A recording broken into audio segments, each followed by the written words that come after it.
Yan o, ang lunong lapis. Hindi na daw natin papakita si Chong at yan. Lunong lapis. Yun pala lunong lapis. Ano? Ayan, matagal nyo ng kapit yan. Lunong lapis. Wala basta makukuha na ng ganitong lunong lapis. Kahit saan. Ditong ganito, marami ka pang makukuha. Pero yung lunong lapis. Wala ka basta makukuha na niya. Tingnan ako Chong. Lunong lapis. Ay, pati yung pinakatanim luno, ano? Pero natinta. Natalagyan sa papel?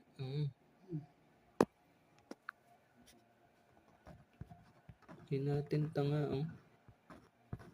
Lunong lapis. Natinta, oh.